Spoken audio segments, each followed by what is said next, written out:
In this lecture, we're going to discuss about the hardware implementation of page table. So in the previous lecture, we have seen what is a page table and what is it used for. And what we saw there was a concept of the page table. Now we need to know how we can implement this page table. That is the hardware implementation of the page table. So that is what we are going to discuss in this lecture. So here we are going to discuss a few cases which are the possible solutions or the possible ways in which the page table can be implemented in hardware. So the first case is implement the page table as a set of dedicated registers. So we are going to implement the page table as a set of dedicated registers. That means we will be taking some registers and they will be dedicated just for the page table. So in that page table, they will have the page numbers and the frame numbers. So it will tell us which page is present in which frames. So this is one possible solution we have. But what is the problem with this? The problem is this can be used only when the page table is reasonably small. So this can be used only when the page table is actually small. If we are having, let's say, 1,000,000 page table entries, then we cannot have that many dedicated registers to store this page table entries. So this case can be used only when the page table is small. So when it is big, we are not able to use this. So this is one of the major drawbacks of using dedicated registers for implementing the page table in hardware. So the next case is keep the page table in main memory and a page table based register, which is also known as PTBR, that points to the page table. So here what we'll do is instead of using dedicated registers, we will keep the page table in our main memory, and then we will have a register which is known as a page table based register which points to the page table. So here we are making use of the main memory. But what is the disadvantage or the problem with this? The problem is the time required to access a user memory location is increased as there are two memory accesses needed to access a byte. One for the page table entry and one for the byte itself. So the problem with this method is we are increasing the time that is used for accessing a user memory location. And why is that? That is because we are making two memory accesses here. And what are those two? We are making one memory access that is for the page table entry, and there is another access that is made for the byte itself.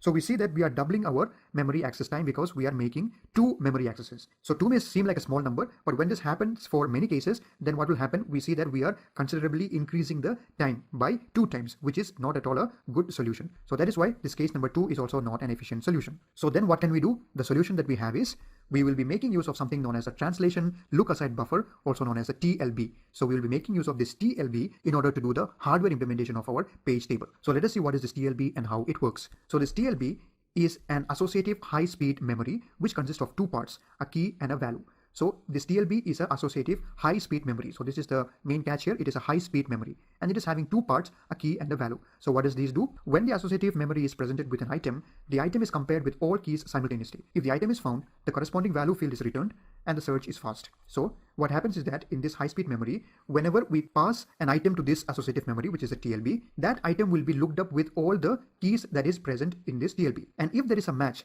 then the corresponding value of that particular key which has matched will be returned.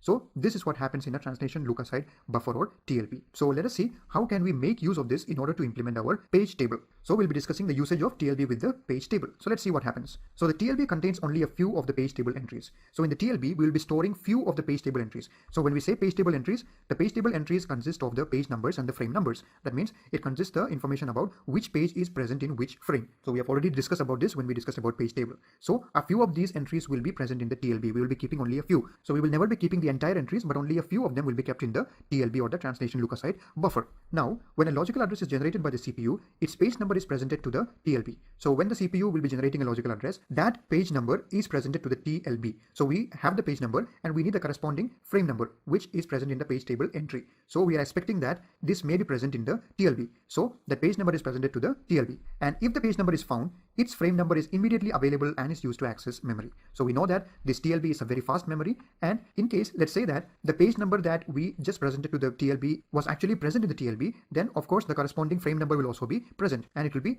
immediately available and it is used to access the memory. So this is known as a TLB hit. So whenever the item is found, then it is known as a TLB hit. And then if the page number is not in the TLB, a memory reference to the page table must be made. So suppose the page number is not found, that means the page number that the CPU generated and the one that we presented to the TLB is not found, then that is a TLB miss. It is termed as a TLB miss when the page number is not in the TLB. So what it means is if it is not present in the TLB, then we'll have to look it up in the page table itself.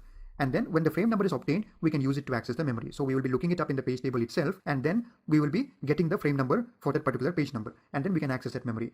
And also what we'll do, it is very important at this point, we add the page number and the frame number to the TLB so that they will be quickly found in the next reference. So if it is a TLB miss, then we will be going and looking at the page table in order to find the corresponding frame number for that particular page number that we are searching for. And after we found it, that particular entry, that means the frame number corresponding to that particular page number, will be added now to the TLB, so that the next time when we look for it in the TLB, we will be able to easily find it. It will be a TLB hit at that time.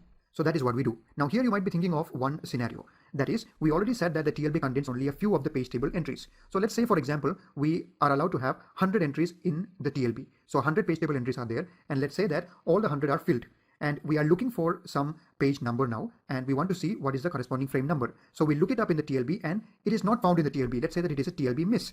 Now what we'll do, we'll go to the page table itself and we will be trying to get the frame number for the particular page number, and we'll access it. And here in the last point we said that once we find it, we will be adding that entry to the TLB. Now I already said that in our example, the TLB is allowed to have only maximum of 100 entries, and all the 100 entries are full. Now where will we keep this new entry that we just found now? So what will be done in such kind of scenarios? So in such kind of scenarios, there are two things that can be done. The TLB will replace some of the page table entries. And which is the one that will be replaced? It may replace the page table entry that is the least used. That means one that is accessed or searched for the least. That may be replaced with the new one. Or also it can just randomly replace any other page table entries. So keep this in mind. The replacement is done for page table entries which are the least accessed or the least used, or it can also be done randomly. Okay, so this is the basic functioning or working of a TLB, and this is how TLB can be used in order to implement our page table in hardware. So let's take a diagram and try to quickly recap whatever we have just discussed now.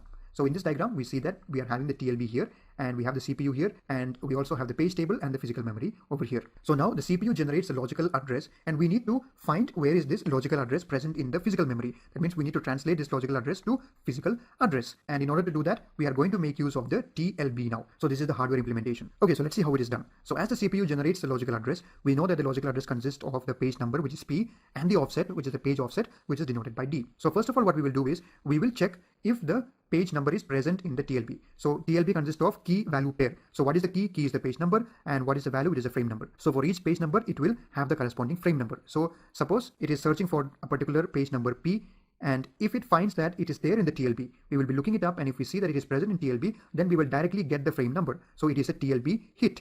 That means it has found it, and the corresponding frame number will be returned from here.